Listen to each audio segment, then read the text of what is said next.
When do I what? Bill, do me a favor. Sign that for me. My God. Yeah, I'm an old.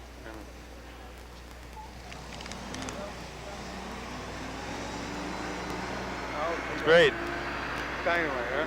Thanks.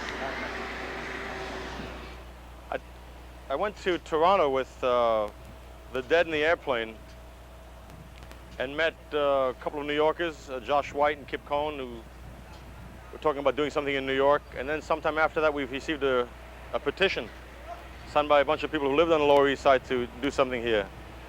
So I came to New York and looked at this building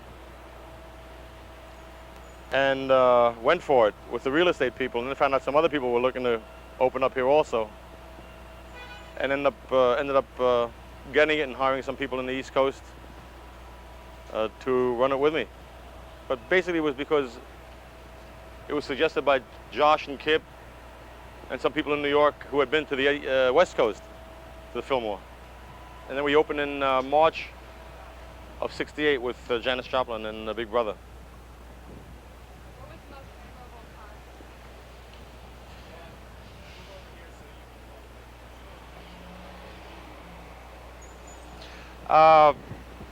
Memorable, you'd have to exclude just the quality. The most memorable by far would have to be the night somebody threw a Molotov cocktail, which was aimed for the grocery store on the corner, and the Who were playing for a week at the Fillmore, and the firemen came into the side doors in the front with their picks and their shovels and their axes, and the public thought that it was part of the act. And the group kept right on playing, and the fire inspector tried to jump on the stage, and Roger and Pete just shoved him right off the stage. And it was pandemonium. The audience loved it because they thought it was part of the show, and the smoke started coming in the side doors. Then I remember they finished the show, but they had to hide because the cops were looking for them because they kicked the guy off the stage. And I walked on the stage. I remember, folks, there's a fire across the street. Would you just file out? And they filed out, and they all thought it was still part of the show. And then we had to surrender the Who the next day to the police voluntarily, and they were filed charges, and they were dropped, but they were kept at the police station until about 15 minutes before the next night's show. Then they ran around from 5th Street from the police station and came in just in time to do the show the second night. Pretty insane, but it was great. That was by far the most. There were a lot of great shows, but that was it. That was a great memory.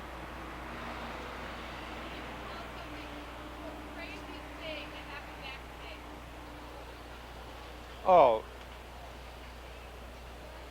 that was the great thing about that era, that you could do great things with the musicians, and you were able to match groups. But I remember 3 nights in a row with Zappa here, we decided to have a different mama. Like a Chinese woman would start the first show and come on the stage with bags of food and feed the whole band Chinese food. The next night it was Italian food, and the third night it was Jewish home cooking. I think the best one backstage was when we had the Crosby, Stills, Nash Young. And it got to a point, they played for 6 nights, and every night they said, well, we'll just play for 3 hours. This encore stuff is silly back and forth, which is going to play and there are going to be no encores. I said, it's not fair to the public. They always like an encore. You can play 43 hours, but unless you do an encore, they don't feel good. So this one night, they came in the theater and they swore they weren't going to do one. And they played for 2.5 hours, and they went upstairs to the 3rd floor, locked the door, and the public went crazy. And I ran upstairs, and I remember I took a 3x5, which I always carry around with me. And I wrote these notes under the door to the group. And I remember I said, please, for the sake of my Swiss bank account. And they laughed, but they wouldn't open the door. And then, please, for the concessions are running out, and I can't hold them much longer. And it was an on, and maybe 10, 15 minutes, they wouldn't come out. I remember going downstairs and got a hold of Michael Ahern, who was the stage manager, and I said, Michael, the house lights are up now. I'm going to run upstairs and I'll be right back. So I ran up and I counted. It took about 14 seconds to reach the 3rd floor. And I said, I'm going to run upstairs again, and when you count the 14 seconds, bring the house lights down, because when you bring the house lights down, the people think the show's going to go on again, and they go crazy. So I said, now. So I run up the steps, And I knocked on the door and they said, and Neil Young and David and Graham and Stephen were all inside. They said, see, they've quieted down. Quieted down. I said, 13, 14. I opened the door, 14, the house lights dimmed, the audience went crazy, and I said, listen to that. I said, my God, they still want us to come down, and they came down and played for a half hour. Those are the kind of things that made those days great.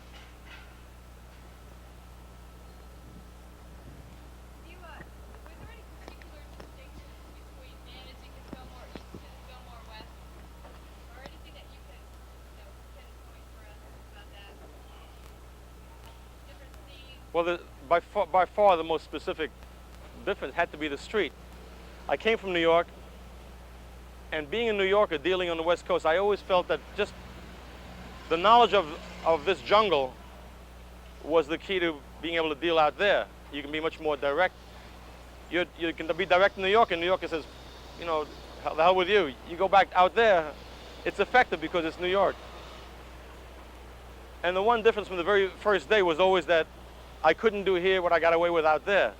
I remember the very first night, and it all involved security and finally how to deal with New York Street as opposed to California Street. And we had Big Brother, and the line was around the block, and I always made it a habit to go around the building to see what was coming in. And the line was coming in, and there were 3 kids standing by the side door, neighborhood kids, 12, 13 years old. And as I'm going past them, they're, like I used to do when I lived in the Bronx, you bang on the side door, somebody pops it open. The 3 of them standing there banging against the back door.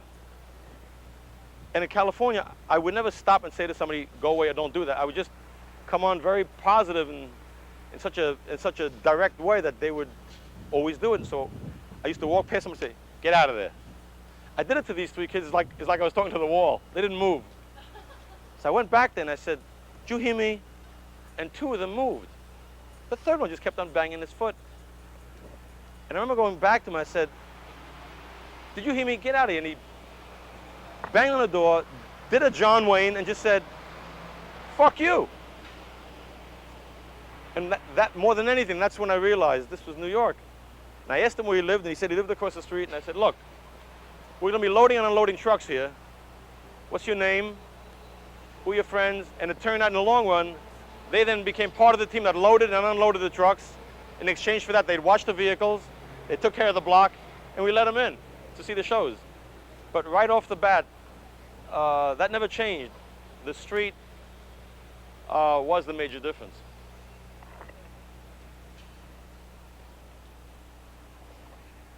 What happened and why did you decide to close the Fillmore East? What happened?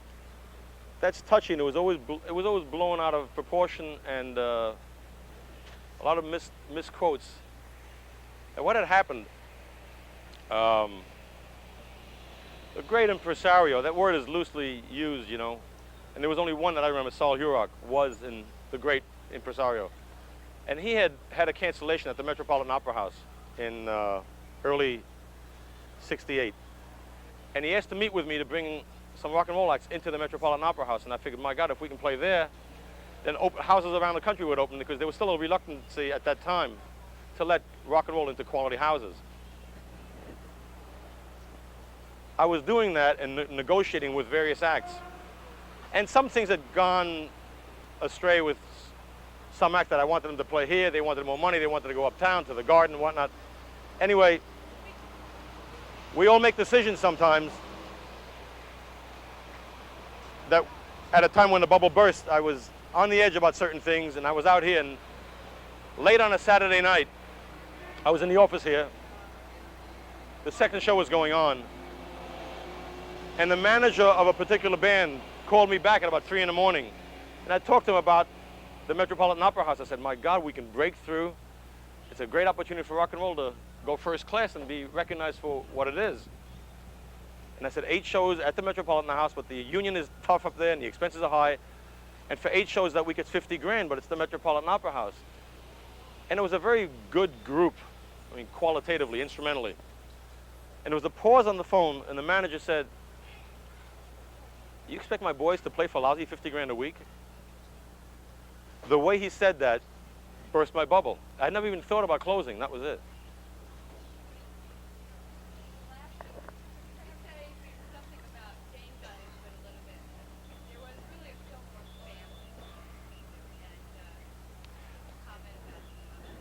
it's yeah, it's hard for me to say that. Uh, it's not that there is for me. I'll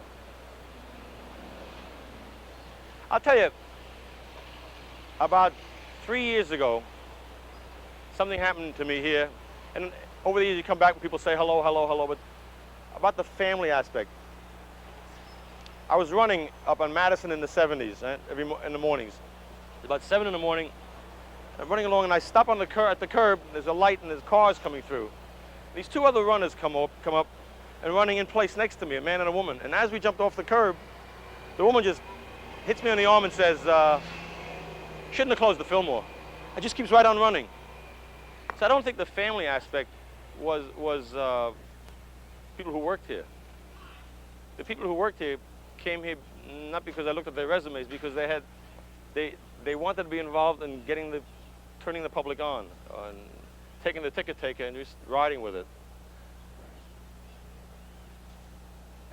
The Jane Garrity's and the Josh and Kip and Pat Luce and all those people, and the guys who worked security in front of the building, we started hiring brains and not brawn. If you had size and brains, fine, but use your mind and use your common sense. And if there was any prerequisite for working here, it was just that you should have common sense and imagine yourself in the place of the ticket holder and how would you want to be treated. And we went crazy. I went crazy sometimes, and you lose your temper when a guy says spare change 93 times right in front of the door.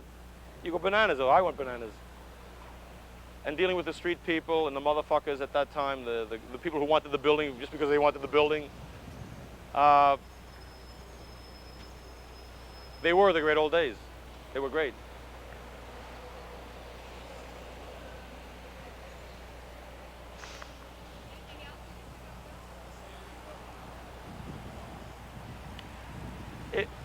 It's not so important that I would be involved. It would be nice if somewhere, sometime, either in our lifetime or sometime again in the future, that we could all experience that same feeling, even though a lot of the fantasies weren't fulfilled, and this didn't become Valhalla, and the dreams remain dreams for a lot of people. But there were moments, and there were afternoons and evenings or weekends. There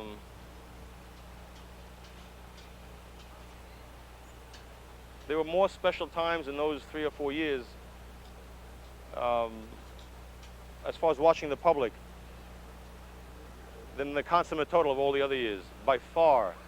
Because the artist and the patron were both there for the same reason. Let's get on, let's boogie, let's have a good time, let's listen to the words and the music and look at each other. It happens sometimes now, you know, at a Dead show, at a Dylan show, Stones. There were some groups that still, you walk in and it's one. But more often than not now, people go to be entertained. Then people came to a scene to be part of an expression. And it was a privilege to be part of that, because it was a learning process. Being a New Yorker, raised here, raised in the Catskills, going to California, living in San Francisco in the 60s, learning about when to watch the clock, when not to watch the clock, what you can do with your body, what you can't do, the misconceptions about happiness, what contentment was all about.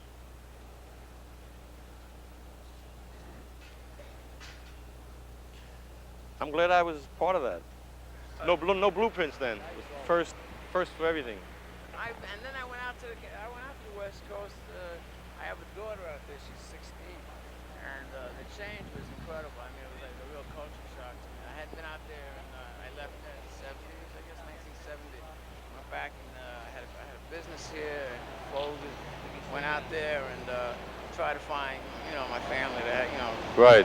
And it was a real culture shock. People, I went to Haight-Ashbury, it was, different. There was no more hippies, no more. It just, more mainstream life. It changed a lot. And there was still. I had friends that still lived there, but they were more conformed. The people that were hippies that would never work there, now they work in nothing but boat shops and stuff. You got to. at that time people lived 10 to a room and it was okay. I, Now, I always, man, when I lived out in Whistler, I always had. yeah, but you wouldn't do that now because you couldn't. Now, It wouldn't. see, I'm scared to travel like that, you know. And like I'm free to go wherever I want right now. You know, I'm not working right now, and I would like that experience to go. Just So what a lot of get up people and now go, work you and know, travel and you and live at other travel. people's houses. Hitchhike cross country, you know, but you can't do that no more. I'm terrified of that. In a way, it's a good thing. Too many people didn't got away with a lot, and it was the other guy who had to fend for them. And then I had. I would like to go to your house and stay at your house for a while, and you feed me. I would like. I had a trip like Easy Rider thing happened. I was hitchhiking, right? And I forgot where I was. And some trucker came by with a bag, you know, and it just swung from my head, you know. And I thought that was it. I mean, if I didn't duck, man, he kept going. But then, you know, I mean, these people are very hostile towards, you know, I've had to throw water. I mean, I'm dying of thirst, you know, somewhere in the Death Valley. Trying, you know, I got on my way cross country many times. I flew back and forth. I must have made, I don't know, 30, 40 trips. My God. And I like this. Now I'm scared to do it. I'm scared to go to Philadelphia. You know what I mean? Like that's the only hop, skip, and a jump. You know what I mean? Try going to the Another Bronx. city. No, you know what I mean?